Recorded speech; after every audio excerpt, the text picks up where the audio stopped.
चलिए दोस्तों, स्टार्ट किया जाए अपना अगला सेशन और इसमें डिस्कस किया जाए कि भाई आखिरकार हमें एक देश में रहने वाले लोगों को कॉन्स्टिट्यूशन की जरूरत क्यों है।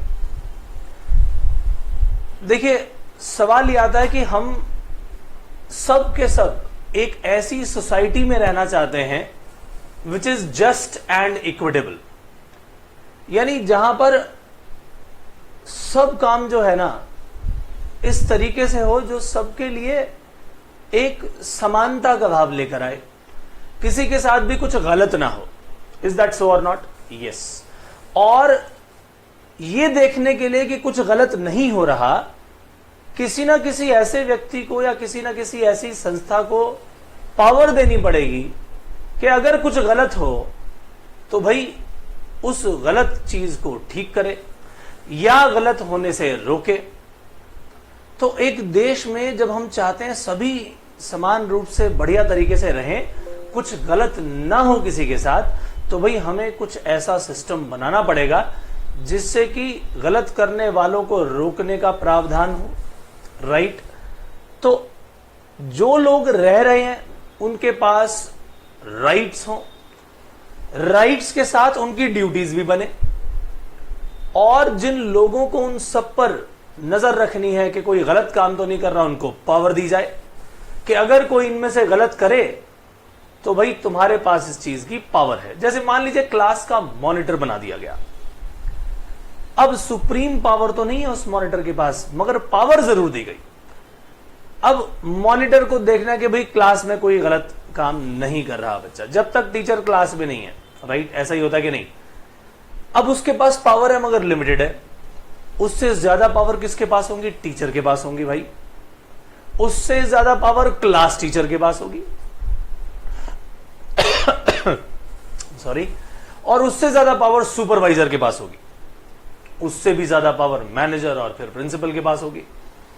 तो कहने का मतलब यह कि पावर एक स्कूल में भी डिवाइड कर दी गई, कॉलेज में भी डिवाइड की जाती है, किसी एसोसिएशन, किसी मैनेजमेंट जहां चल रही है, किसी कंपनी, सब जगह डिवाइड की जाती है दोस्तों, ताकि काम चले। देश में भी उसी तरह से पावर को डिवाइड करना है। फर्क सिर्फ इतना है कि यहां जिन लोगों को पावर दी जाती है वो पावर देने वाले लोग ही हैं, लेकिन वो लोग पावर कैसे देंगे, और जिन लोगों को चुना जाएगा चुन कर देंगे। ठीक बात है कि नहीं?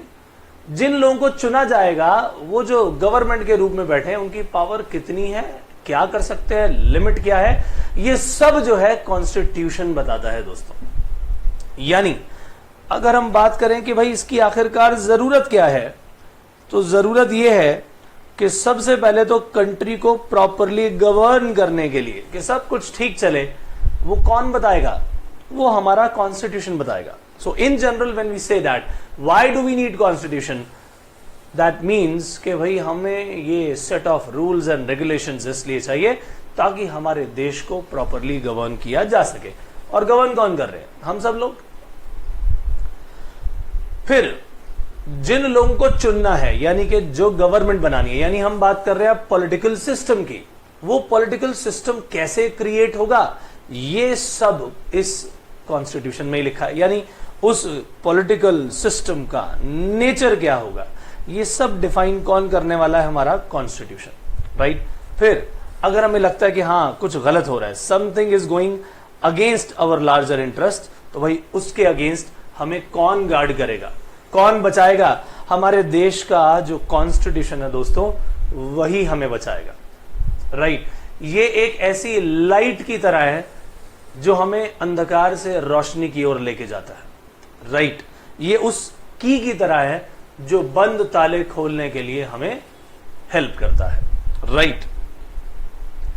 तो जो तीन ऑर्गेन्स हैं, लेजिस्लेटिव, जुडिशरी एंड एग्जीक्यूटिव, ये सब कैसे काम करेंगे दोस्तों, ये सब ये कॉन्स्टिट्यूशन ही बताता है।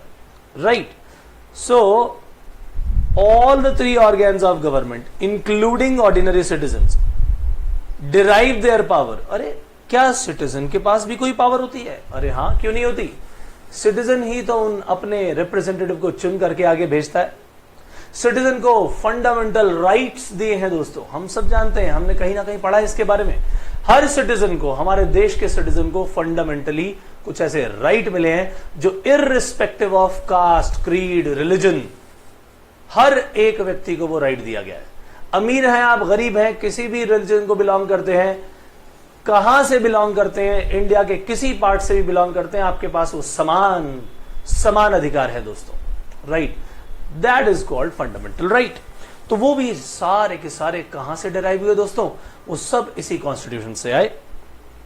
सो चाहे गवर्नमेंट हो, चाहे यहां रहने वाले लोग हों दोस्तों, सभी के सभी जो पावर डिराइव करते हैं वो यहां कॉन्स्टिट्यूशन से ही करते हैं।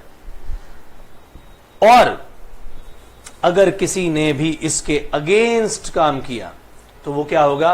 अनकॉन्स्टिट्यूशनल माना जाएगा, अनलॉफुल माना जाएगा। और उसके अगेंस्ट कैसे कार्रवाई होनी है वो सब हमारा कॉन्स्टिट्यूशन हमें गाइड करता है, राइट। इसीलिए हमें इस कॉन्स्टिट्यूशन की जरूरत है। So ultimately constitution is required to have authoritative allocation. किसकी? पावर की एलोकेशन, फंक्शंस की एलोकेशन, कि हमें पावर भी देनी है कुछ लोगों को, फंक्शन कैसे करेंगे ये भी बताना है।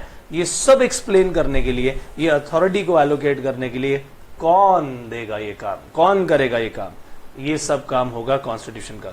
सिर्फ पावर देने का नहीं, उनको रिस्ट्रिक्ट करने का भी काम ये किसका है? कॉन्स्टिट्यूशन का ही है। और कॉन्स्टिट्यूशन ये सब बातें बताता है। सो वो किस तरह से एलोकेशन किया जाए और किस तरह से उन्हें रिस्ट्रिक्ट किया जाए विद इन देयर लिमिट, ये सब बातें हमारा कॉन्स्टिट्यूशन, हमारा संविधान बताता है दोस्तों, राइट। तो ऐसे कौन से फंक्शंस हैं जो हमारा ये कॉन्स्टिट्यूशन अदा करता है, ये परफॉर्म करता है, राइट। आइए देखें। सो इस पूरी सोसाइटी में आखिरकार किसके पास पावर होगी उस देश को चलाने की, ये सब कौन बताएगा? कॉन्स्टिट्यूशन बताएगा। किस तरह से गवर्नमेंट का कॉन्स्टिट्यूशन होगा ये सब कॉन्स्टिट्यूशन में लिखा है। अब ऐसी कौन सी रिस्ट्रिक्शंस हैं जो गवर्नमेंट इंपोज कर सकती है सिटीजन्स पर? अब आप कहोगे अरे सिटीजन्स ने खुद ही चुना, सिटीजन्स को ही आप राजा बोलते हो और सिटीजन्स पर ही रिस्ट्रिक्शन भी है। जी हां, गलत काम करने वालों पर रिस्ट्रिक्शन होगी, राइट। कोई भी ऐसा काम जो अच्छा है उस पर रिस्ट्रिक्शन किस बात की? तो अच्छे काम किए जाएंगे, बुरे कामों को रोकने के लिए रिस्ट्रिक्शन भी लगानी पड़ेगी। तो जो सिटीजन्स इस देश की गवर्नमेंट को बना रहे हैं, ऐसा क्या जरूरी है कि वो सब काम सही करेंगे दोस्तों? हम खुद ही उन्हें पावर दे रहे हैं हम ही पर डिक्टेट करने की। जी हां, हम पर ही राज करने की हम पावर दे रहे हैं, राइट। और हम ये जानते हैं कि लोग सही दिशा में देश को लेकर जाएंगे। हम जो गलत करेंगे उसके लिए कुछ ऐसा प्रावधान बनाइए कि हम गलत ना करें। हम में से ही लोग जो है अच्छे काम करेंगे उसको प्रमोट करिए। ये सब काम करने के लिए तो हमने अपने रिप्रेजेंटेटिव्स को चुना, राइट। उसी तरीके से गवर्नमेंट बनाई। So these limits are fundamental in the sense that government में नेवर ट्रेसपास देम। ट्रेसपास का मतलब क्या है कि हमने अगर कुछ लिमिट बना दी, राइट, और गवर्नमेंट ने ही ये लिमिट हमारे लिए तय किया और गवर्नमेंट ऐसी लिमिट बना के देगी जिससे हम भी ट्रेसपास ना करें, right. So these limits are fundamentals in the sense that government make sure that, यहां पर कुछ ना कुछ चेंज होना चाहिए। सो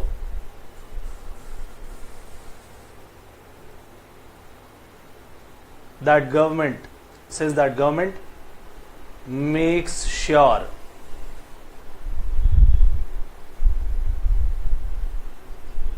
that citizens